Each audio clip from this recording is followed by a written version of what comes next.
Her body sculpt is so nice. Hi everyone, welcome back. Today I have the 1/7 scale figure of Baltimore from Azurlane by Azur. Azur has a few other figures of the characters from Azurlane, and back then some of them actually went quite high in the aftermarket. However, none of them really caught my eye except Baltimore. I find that she's the coolest looking one and she just kept staying in my head, so I had to get her. I saw Ken's video of her and she looks amazing, so really excited to open this up, and let's just get started. I pre-ordered this from Ami for about 33,000 yen, but despite how awesome she looks, Baltimore had sadly binned in the aftermarket by almost 50%. So yeah, I learned that it's best to just wait for the Azurlane figures to bin in the aftermarket if you don't mind that risk.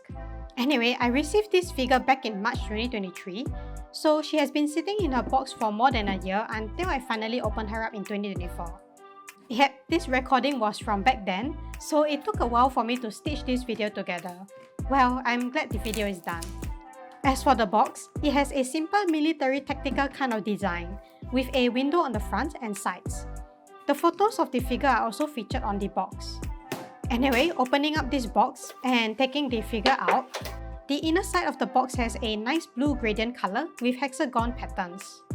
Here is the set of instructions for the figure, which is really a lot to go through. Stress. This figure comes in 2 blister packages, and inside the smaller one, I first have Baltimore's alternative cape. This is to display Baltimore with her additional ship parts behind.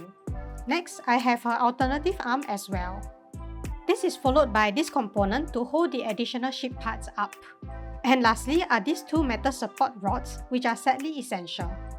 On to the next blister package, and opening this up, inside I first have the big round base. Next are the additional ship parts that goes behind the figure, and these look like real battleships. Last but not least, I have the figure of Baltimore herself. And with that, here are all the components for the figure. Now, to assemble her. For assembly, I'm scared. First, let's put her on her base. Her base is a circular disc with grey texture and some shiny green and silver prints. It has 2 metal pegs, where the holes on her feet should go into.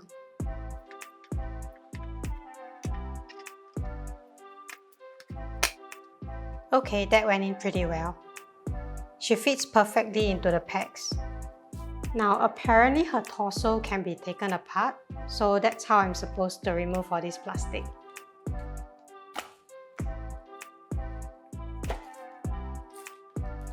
Since I plan to display her with the cool looking ship behind her, I need to swap out her cape. This is the original cape, and you can see that the profile is a little bit different because this one allows the ship components to go under the cape. So I'll put the original cape one side, and I'll put on the other cape so I can attach the ship component later. For the ship components, I'm also supposed to swap out her arm. So her arm can be detached, and I can put on the other alternative arm. With her arm attached, I'll put her torso back on. Okay, I took Baltimore apart again because I wasn't sure how to attach this thing. There's a peg over here, and it's supposed to go into the hole that's hidden by this thing here. So let me just take this out. There, a magical hole appears. I don't know if putting this on first would be easier, but I'm gonna try it out. Yeah, somehow that seemed easier than trying to slide this piece in with the cape on. And apparently that was what I was supposed to do according to the instructions. Now I can put her torso back on. Next, I'll attach her battleships. For the ship on the right, there's a hand that's supposed to go into the peg on her arm. The metal equipment on her back also has a peg, and that goes into the hole over here. So let's put this on. This does not go in that easily. I can't help but feel like I need to use quite a bit of force. Okay, after much struggle, I managed to put this on. I started by attaching the ship to the back component first, and then forcing her hand into position to slide it in next. I'm not sure if her hand is fully attached on, but you can't really tell because her jacket is loose enough to cover the joint. In the process of attaching this ship, I accidentally used too much force on this piece, but it went back into position, so can't really tell whether it's damaged or not. I'm not gonna push it any further to find out. Now I'll attach the other ship. It should be simpler cause there's only one hole which should attach onto this meshing part.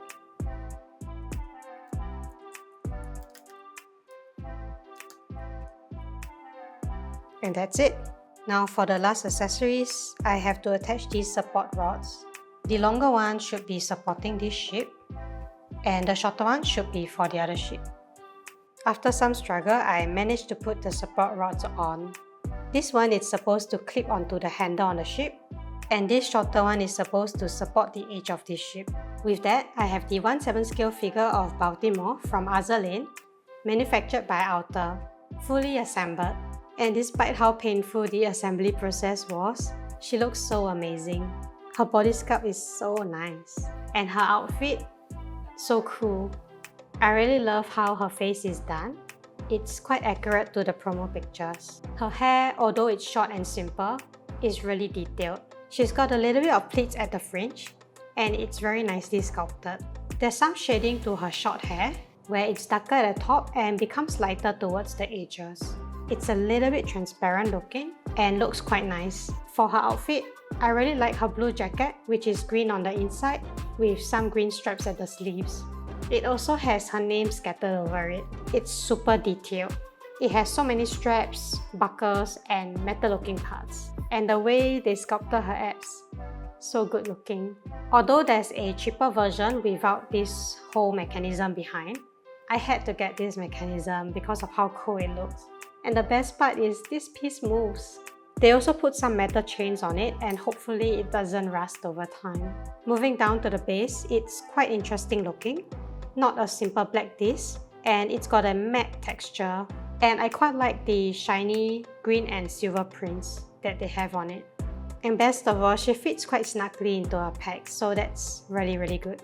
Unfortunately, there are very visible support rods, but I suppose it can't be helped because I think you really need it to hold up the ships. At least they are silver in color, so they kinda blend well with the ships. All in all, I'm super happy that I picked this up and would highly recommend to anyone that's on the fence to get her.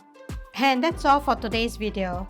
I love this figure of Baltimore so much, and it's seriously worth it, especially if you can get her at the bin price. 15k yen for all this? Wow. Let me know in the comments what you think. I wish I could have gotten her at that bin price, but oh wells.